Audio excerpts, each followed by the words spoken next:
lava adalah batuan yang meleleh yang berasal dari gunung berapi saat meletus, yang awalnya berbentuk magma.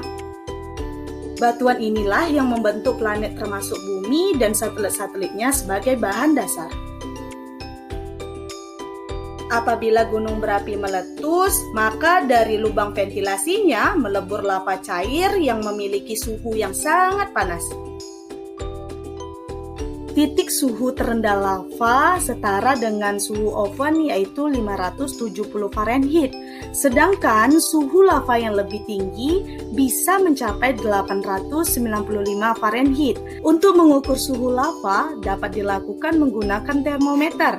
Namun, apakah kamu tahu termometer apa yang digunakan untuk mengetahui suhu lava tersebut?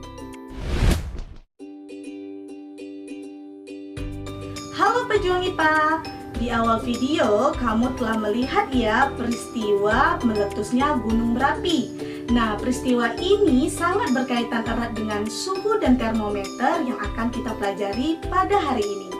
Untuk itu, coba kamu membuat rumusan masalah atau pertanyaan terkait suhu dan termometer berdasarkan video tadi ya. Catat di lembar kerja yang telah diberikan. Untuk mempermudah kamu, ayo kita telaah masalah ini dengan cara memahami materi berikut ini ya. Pernahkah kamu pergi ke pantai? Coba lihat pantai ini. Terlihat seorang anak merasakan kepanasan hingga tubuhnya mengeluarkan keringat. Namun ketika berada di pegunungan, anak tersebut merasakan kedinginan.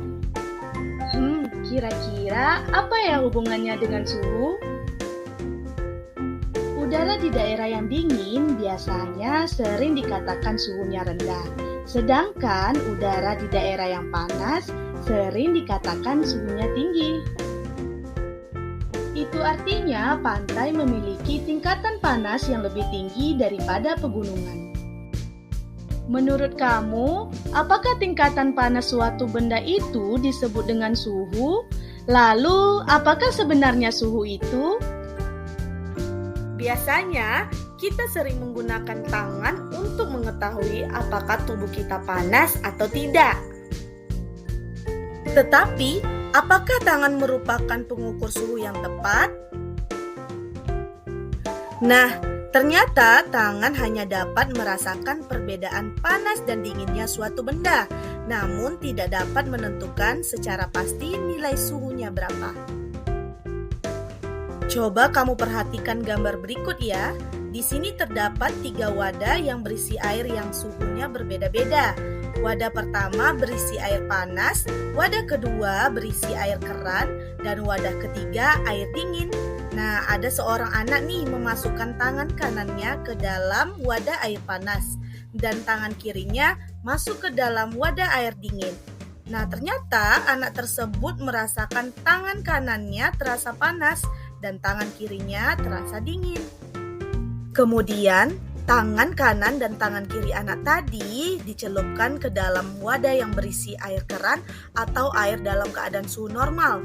Ternyata anak tersebut merasakan telapak tangan kanan jadi terasa dingin dan tangan kiri malah terasa panas. Nah, dari ilustrasi tadi, coba kamu buat rangkuman yang tepat mengenai apakah suhu dapat diukur dengan menggunakan tangan. Oke anak-anak, lava dari letusan gunung berapi tadi memiliki suhu tertentu. Lalu bagaimana ya kita dapat mengukur suhu lava? Pengukuran suhu lava dapat dilakukan dengan menggunakan sebuah termometer. Termometer sebenarnya banyak macamnya. Ada termometer laboratorium, termometer klinis, termometer bimetal, termometer pirometer, dan juga termometer dinding. Di Indonesia, jika kita mengukur suhu benda, maka hasil pengukurannya dapat dinyatakan dalam satuan Celcius. Namun, pada fenomena lava tadi, menyatakan suhu lava dalam satuan Fahrenheit. Nah, ternyata satuan dari suhu bukan hanya Celcius saja loh, melainkan Fahrenheit, Reaumur, dan juga Kelvin.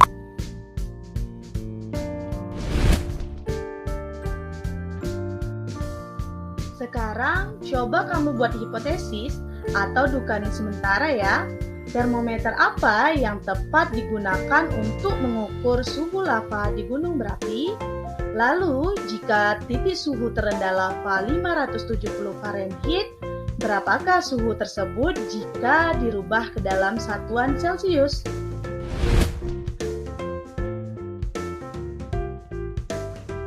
Untuk mengetahui hipotesismu benar atau tidak, coba pahami macam-macam termometer dan konversi suhu berikut ini. Termometer yang pertama yaitu termometer klinis. Termometer ini berfungsi untuk mengukur suhu manusia. Termometer ini ada yang berbentuk digital dan ada pula yang berbentuk analog. Termometer analog di dalamnya berisi zat cair berupa alkohol dan raksa. Baik termometer raksa maupun alkohol memiliki keuntungan dan kekurangan.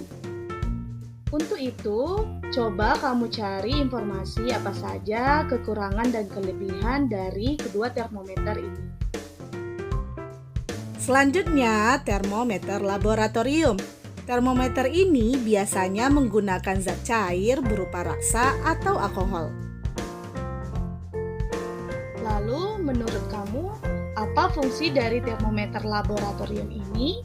Dan berapa rentang skala yang dimiliki termometer ini? Termometer pirometer. Termometer ini digunakan untuk mengukur suhu yang sangat tinggi, biasanya di atas 1000 derajat Celcius. Wah, besar sekali ya! Menurut kamu, apa fungsi termometer pirometer dan bagaimana ya prinsip kerja dari termometer pirometer? Selanjutnya, termometer bimetal. Termometer ini terbuat dari dua keping logam yang jenisnya berbeda. Jika suhunya berubah, maka bimetal ini akan melengkung. Coba, mengapa melengkung? Karena koefisien muai kedua logam ini berbeda. Logam akan melengkung ke arah koefisien muai yang lebih kecil. Coba perhatikan gambar berikut. Nah, dari gambar ini, coba kamu tafsirkan dengan bahasamu sendiri ya, terkait logam A dan logam B sebelum dipanaskan dan setelah dipanaskan. Selanjutnya, termometer dinding. Termometer dinding ini digunakan untuk mengukur suhu sebuah tempat. Termometer dinding ini biasanya digunakan di berbagai dinding rumah maupun di ruang laboratorium. Nah, sekarang coba kamu berikan contoh termometer lain selain yang telah dijelaskan tadi ya. Catat fungsi dan berapa skala yang bisa diukur termometer tersebut. Setelah kamu memahami dan mencari beberapa termometer, sekarang coba kamu kelompokkan termometer apa saja yang menggunakan zat cair dan termometer apa saja yang menggunakan cara radiasi. Selanjutnya kita akan mempelajari tentang konversi skala suhu. Setiap termometer memiliki titik tetap atas atau TA dan titik tetap bawah atau TB. Titik tetap atas adalah titik suhu ketika dicelupkan pada air yang mendidih. Sedangkan titik tetap bawah adalah titik suhu ketika dicelupkan pada es yang mencair. Berdasarkan skala TA dan TB tersebut, dapat dilihat bahwa jumlah skala Celcius adalah 100, Reaumur 80, Fahrenheit 180, dan Kelvin 100. Jika kita tuliskan kembali perbandingan antara C banding R banding F kurang 32 banding K kurang 273 adalah 100 banding 80 banding 180 banding 100, atau lebih sederhananya menjadi 5 banding 4 banding 9 banding 5. Contoh soal. Jika termometer Celcius menunjukkan skala 30, berapakah penunjukan termometer skala Reaumur? Jawab, R sama dengan 4/5 dikali dengan 30, R sama dengan 24. Jadi, termometer skala Reaumur akan menunjukkan angka 24 derajat Reaumur. Selanjutnya, coba kamu analisis kasus berikut ini. Ani dan Denny sedang melakukan eksperimen mengukur suhu laboratorium di sekolah mereka. Ani mengukur dengan menggunakan termometer berskala Celcius, sedangkan Denny menggunakan skala Fahrenheit. Hasil pengukuran dapat dilihat pada gambar di samping ya. Lalu, berapakah perbandingan suhu antara termometer Ani dan Denny? Setelah kamu memahami penjelasan tentang konsep suhu, termometer, dan konversi suhu, ayo kita buktikan hipotesismu. Coba kamu lakukan percobaan sederhana berikut ini ya, untuk membuktikan termometer apa yang tepat untuk mengukur suhu lava. Pertama-tama, sediakan lilin yang sudah dinyalakan dengan api. Kemudian, termometer laboratorium didekatkan. Catat berapa besar suhu yang diperoleh ya. Kemudian, lakukan secara bergantian dengan menggunakan termometer pirometer. Berapakah suhu yang diperoleh? Nah, setelah kamu melakukan percobaan sederhana tadi, sekarang coba kamu simpulkan ya, termometer apa yang tepat digunakan untuk mengukur suhu lava dari gunung berapi? Coba kamu jelaskan. Yang kedua, jika titik suhu terendah lava 570 Fahrenheit, berapakah suhu tersebut jika dirubah ke dalam satuan Celcius? Nah, itulah tadi pembelajaran tentang suhu dan termometer. Sampai bertemu kembali ya di pembelajaran selanjutnya tentang pemuaian. See you next time.